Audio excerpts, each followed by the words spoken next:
Good morning Odisha. आज हूँ February 9 तारिख सोमवार। आज दिन 20टी बड़ खबर उपरे आसंतु नजर पकईबा।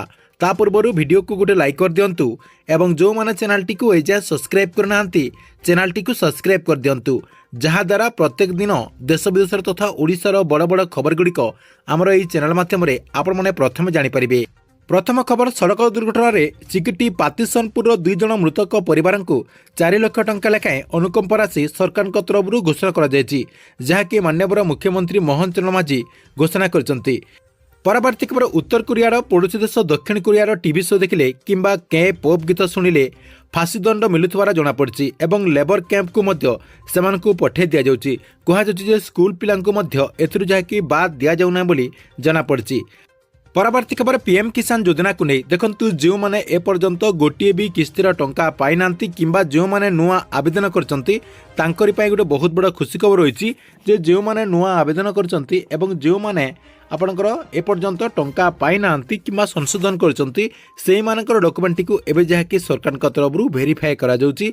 आपणकर जदि सब किछि ठीक रहिछि, अर्थात आपणकर जदि ई केसी हे सारिछि, लैंड सीडिंग रहिछि, ता सहित आपणकर आधार सीडिंग रहिछि एवं आपण माने जदि कृषक पोर्टाल रे पंजीकरण करचंती ताहले आगो आपणकर एई जो 22तम किस्तीर टंका आसीबो सेई 22तम किस्ती रे एका संगको 2000 टंका लेखाएं आपण माने पाई परबे बोली जहाँकि सूचना रहिछि। परवर्ती खबर, आसंता 20 तारिख रे विधानसभा बजेट उपस्थापना करेंगे माननीय मुख्यमंत्री मोहन चरण मांझी।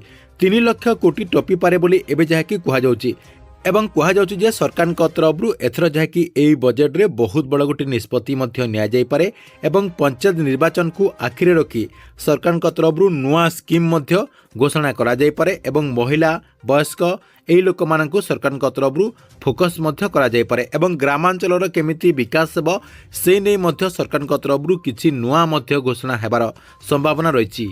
परवर्ती खबर, भारतीय छात्री को अतर्कित भाव आक्रमण करा जायछि।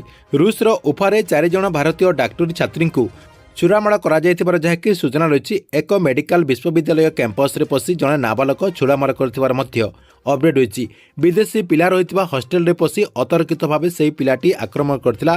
तारी बयस केवल 15 वर्ष बोली जଣା पड़छि। छुरामाड़ पई किछि पिला मध्य आहत होइछन्ति एवं ताकू गिरफ करबा पई आसिथिबा 2 जन पुलिस कर्मचारी मध्य आक्रमणर शिकार होइथिबार अपडेट होईछि। समस्त जाकी हॉस्पिटल रे भर्ती होइछन्ति एवं भारतीय जो छात्री माने रहिछन्ति सेमानकर अवस्था मध्य स्थिर रहिथिबार सूचना मिलिछि। परवर्ती खबर, पीताबास पंडा हत्या मामला रे जेल रे थिबा पूर्वतन विधायक विक्रम पंडा आज जहाँकि मुह खोलिचंती। मु दोषी नुहे, मते फसई दिया जायछि बोली जहाँकि से सफेई देइचंती।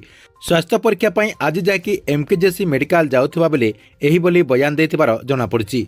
तांको कहिबा अनुसार मु निर्दोष, अजथारे मते उद्देश्यमूलक भावे फसा जायछि। मते और बीजेडी को बदनाम करबा पई एई उद्यम करा जाउछि।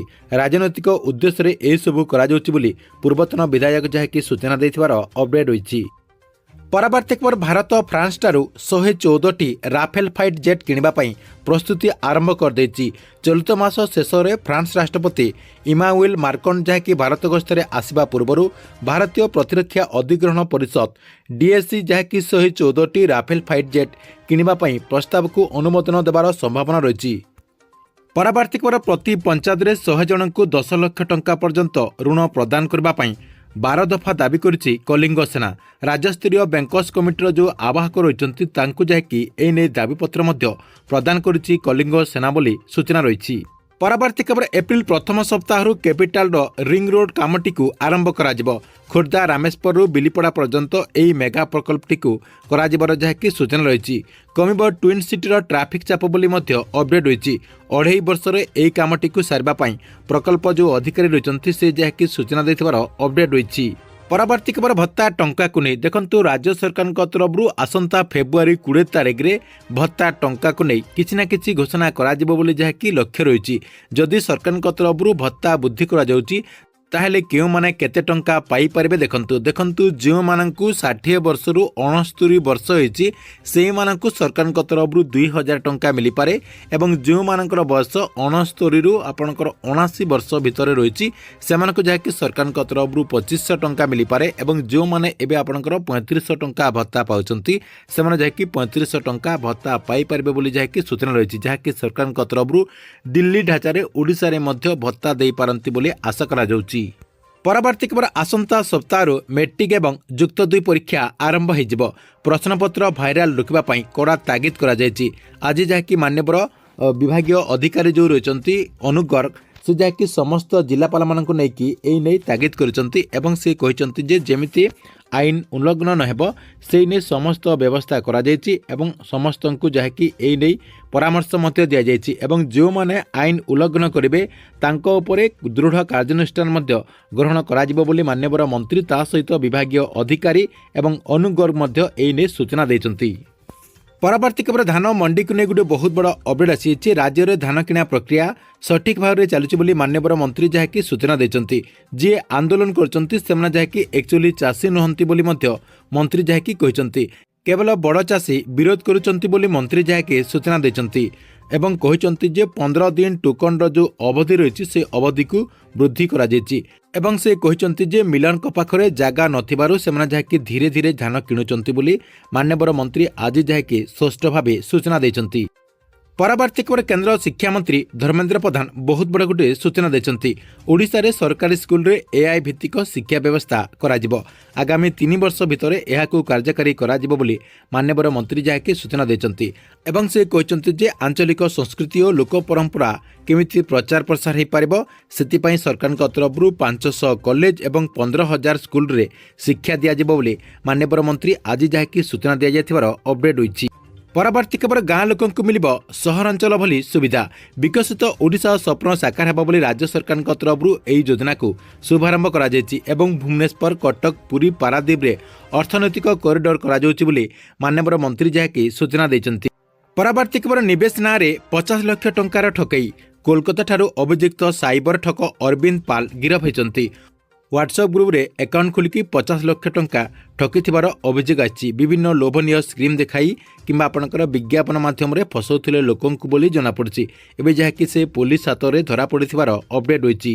ପରବର୍ତ୍ତୀ ଖବର ସୁଭଦ୍ରା ଯୋଜନାକୁ ନେଇ ଦେଖନ୍ତୁ ଯେଉଁମାନେ ଆଗକୁ ସୁଭଦ୍ରା ଯୋଜନା ଅଧୀନରେ ଟଙ୍କା ପାଇବା ପାଇଁ ଚାହୁଁଛନ୍ତି ସେମାନେ ଯାହାକି ଏବେଠାରୁ ଅଭିଯୋଗ କରିନିଅନ୍ତୁ କିମ୍ବା ଆପଣଙ୍କର ଯେଉଁ ଆଧାର କାର୍ଡ଼ ରହିଛି ସେହି ଆଧାର କାର୍ଡ଼ଟିକୁ ବ୍ୟାଙ୍କ ଆକାଉଣ୍ଟରେ ଲିଙ୍କ କରିଦିଅନ୍ତୁ। ତା ସହିତ ଆପଣମାନେ ନିଜର ଟାଟସଟିକୁ ମେନଲି ଚେକ୍ କରନ୍ତୁ ଯେ ଆପଣଙ୍କର ଟାଟସରେ କ'ଣ ସବୁ ଅସୁବିଧା ରହିଛି କି। ଯଦି ଆପଣଙ୍କର ଅସୁବିଧା ରହିଛି ତାହେଲେ ଆପଣମାନେ ଏବେଠାରୁ ଯାହାକି ସବୁକିଛି ସମାଧାନ କରିଦିଅନ୍ତୁ କାହିଁକି ନା ସରକାରଙ୍କ ତରଫରୁ ଏବେ ଯାହାକି ସୁଭଦ୍ରା ଯୋଜନାର ଯେଉଁ ପୋର୍ଟାଲ ରହିଛି ସେହି ପୋର୍ଟାଲରେ ଭେରିଫିକେସନ୍ ପ୍ରକ୍ରିୟା ଚାଲିଛି। ଏପର୍ଯ୍ୟନ୍ତ ସରକାରଙ୍କ ତରଫରୁ 20,000 ହିତାଧିକାରୀଙ୍କର ଯେଉଁ ଡକୁମେଣ୍ଟ ରହିଛି ସେହି ଡକୁମେଣ୍ଟଟିକୁ ରିଜେକ୍ଟ କରାଯାଇଛି ଯାହାକି ସେମାନେ ଆଗକୁ ସୁଭଦ୍ରା ଯୋଜନା ଅଧୀନରେ ଟଙ୍କା ପାଇପାରିବେ ନାହିଁ। ସେଥିପାଇଁ ଆପଣମାନେ ଏବେଠାରୁ ଆପଣଙ୍କର ସବୁକିଛି ଡକୁମେଣ୍ଟଟିକୁ ଠିକ୍ଠାକ୍ କି ରଖିଥାନ୍ତୁ ଯାହାଦ୍ୱାରା ଆପଣଙ୍କର ଡକୁମେଣ୍ଟଟି ଯଦି ଠିକ୍ ଥିବ ଏବଂ ସରକାରଙ୍କ ତରଫରୁ ଭେରିଫାଏ କରାଗଲେ ଆପଣମାନେ ଯଦି ସୁଭଦ୍ରା ଯୋଜନା ଅଧୀନରେ ଟଙ୍କା ପାଇବା ପାଇଁ ଯୋଗ୍ୟ ହୋଇଥିବେ ତାହେଲେ ଆପଣଙ୍କର ଏଇ ଯେଉଁ ମାର୍ଚ୍ଚ 8 ତାରିଖରେ ସୁଭଦ୍ରା ଯୋଜନାର ପରବର୍ତ୍ତୀ କିସ୍ତିର ଟଙ୍କା ଆସିବ। ଏହି କିସ୍ତିରେ ଆପଣମାନେ ଯାହାକି ଏକା ସାଙ୍ଗକୁ 5,000 ଟଙ୍କା ପାଇପାରିବେ। ପରବର୍ତ୍ତୀ ଖବର ପିଏମ୍ କିଷାନ ଯୋଜନାକୁ ନେଇ ଦେଖନ୍ତୁ ଆପଣମାନେ ସମସ୍ତେ ଜାଣିଛନ୍ତି ଯେ ଆଉ କମ୍ ଦିନ ଭିତରେ ପିଏମ୍ କିଷାନ ଯୋଜନାର ପରବର୍ତ୍ତୀ କିସ୍ତିର ଟଙ୍କା ଆସିବ। ଏବେ କିନ୍ତୁ ଜଣାପଡ଼ିଛି ଯେ ସରକାରଙ୍କ ତରଫରୁ 19 ଲକ୍ଷ ହିତାଧିକାରୀଙ୍କର ଯେଉଁ ଡକୁମେଣ୍ଟ ରହିଛି ସେହି ଡକୁମେଣ୍ଟଟିକୁ ରିଜେକ୍ଟ କରାଯାଇଛି ଅର୍ଥାତ୍ ସେମାନେ ଯାହାକି ପିଏମ୍ କିଷାନ ଯୋଜନାରୁ ବାଦ୍ ପଡ଼ିଛନ୍ତି। ଦେଖନ୍ତୁ କେଉଁମାନେ ବାଦ୍ ପଡ଼ିଛନ୍ତି ଯେଉଁମାନଙ୍କର ଇ କ୍ୟାସି ହୋଇନାହିଁ ସେମାନେ ବାଦ୍ ପଡ଼ିଛନ୍ତି। ଯେଉଁମାନେ ଫାର୍ମର ରେଜିଷ୍ଟ୍ରେସନ କରିନାହାନ୍ତି କୃଷକ ପୋର୍ଟାଲରେ ଯେଉଁମାନେ ଫାର୍ମର ରେଜିଷ୍ଟ୍ରେସନ କରିନାହାନ୍ତି ସେମାନେ ବାଦ୍ ପଡ଼ିଛନ୍ତି। ଯେଉଁମାନେ ଆପଣଙ୍କର ଆଧାର କାର୍ଡ଼ଟିକୁ ବ୍ୟାଙ୍କ ଆକାଉଣ୍ଟରେ ଲିଙ୍କ କରିନାହାନ୍ତି ସେମାନଙ୍କୁ ମଧ୍ୟ ବାଦ୍ ଦିଆଯାଇଛି। କହିବାକୁ ଗଲେ ଯେଉଁମାନଙ୍କର ଡକୁମେଣ୍ଟଟି ଠିକ୍ଠାକ୍ ନାହିଁ ସେଇମାନଙ୍କର ନାଁଟିକୁ କଟାଯାଇଛି ଏବଂ ସରକାରଙ୍କ ତରଫରୁ ସେଇମାନଙ୍କର ଗୋଟିଏ ଲିଷ୍ଟ ମଧ୍ୟ ପଠାଯାଇଛି। ଆପଣମାନେ ଚାହିଁଲେ ଆପଣଙ୍କର ଯେଉଁ ନିୟରେଷ୍ଟ CSC ସେଣ୍ଟର ରହିଛି সেই CSC ସେଣ୍ଟରରେ সেই ଲିଷ୍ଟଟି ପାଇପାରିବେ ଏବଂ ଆପଣଙ୍କର ଯେଉଁ କୃଷି ଅଧିକାରୀ ରହିଛନ୍ତି ତାଙ୍କ ପାଖରେ ମଧ୍ୟ ଆପଣଙ୍କର ଏହି ଲିଷ୍ଟଟି ରହିଛି। সেই ଲିଷ୍ଟଟିକୁ ଚେକ୍ କରିକି ଆପଣଙ୍କର ଯଦି କଟିଯାଇଛି କାହିଁକି କଟିଯାଇଛି ସେଇଟା ଆପଣମାନେ ଦେଖି ନିଅନ୍ତୁ ଏବଂ ସେହି ସବୁ ସମାଧାନ କରିଦିଅନ୍ତୁ ଯାହାକି ଆଗକୁ ଆପଣମାନେ PM କିଷାନ ଯୋଜନା ଅଧୀନରେ ମଧ୍ୟ ଟଙ୍କା ପାଇପାରିବେ। ঠিক ଅଛି এথিলা ଆପଣଙ୍କ ପାଇଁ ଆଜି ଦିନର 20ଟି ବଡ଼ ଖବର। ଆପଣଙ୍କୁ ଭିଡ଼ିଓଟି କେମିତି ଲାଗିଲା କମେଣ୍ଟ ବକ୍ସରେ ନିଶ୍ଚୟ ଗୋଟେ କମେଣ୍ଟ କରନ୍ତୁ ଏବଂ ପ୍ରତ୍ୟେକ ଦିନ ଦେଶ ବିଦେଶର ତଥା ଓଡ଼ିଶାର ବଡ଼ ବଡ଼ ଖବରଗୁଡ଼ିକ ଜାଣିବା ପାଇଁ ଚାହୁଁଥିଲେ ଆମର এই ଯେଉଁ ଚ୍ୟାନେଲ ରହିଛି ଏହି ଚ୍ୟାନେଲଟିକୁ ସବସ୍କ୍ରାଇବ୍ କରିକି ରେଗୁଲାରଲି ଦେଖୁଥାନ୍ତୁ।